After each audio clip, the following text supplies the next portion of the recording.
मला निघा, मला कोणाचीच गरज नाही. अरे किती म्हणून सहन करायचं ना? हा? अरे पण तुला काय अक्कल आहे का नाही? अरे पण घरातलं लक्ष्मीला असं कोणी बाहेर काढतं का? अरे लक्ष्मी, अरे तिच्यामुळे बिये आली माझ्यावर. तर काय आले तुझ्यावर? हा? अरे ती 2 वेळेस तुझा अन्न घालत होती खायला. तुझ्या पोराचं पोट तर भरत होती का नव्हती? हा? ना कमून आणत होतो घरामध्ये. ती काय घालते मला पोटाले. आणि ते पोरगं किती आगाऊ झाले माहिती का तुला? मला न विचारता ते घरातून देवाची मूर्ती घेऊन गेलाय. अरे पण काय बसला मूर्ती घेऊन हाताळत अरे कोणी पुढे सांगितलं होतं त्याला भाव करायला. अरे पण त्यासाठी त्याला एवढं मारायचं.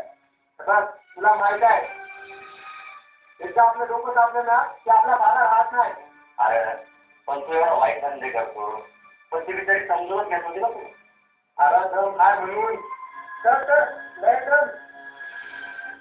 अरे आपल्या गोष्टी करायला दम लागतोय. वारं मला मारतात म्हणजे जाणार नाही कुठं. येईल परत करत पण जाऊन जाऊन जाईल कुठं आईकडेच जाईल. तुम्ही निघा आता. लोकांना का फिरू माझं. चला त्याला त्याचं करा बरं ते म्हणतं माझंच करा सगळं गाड्या आणि याच्यासमोर लोक असून काही फायदा होणार नाही. चल होय होय चल. याच्यासमोर लोक असून काय फायदा नाही. ती माऊली ते गेली निघून. चल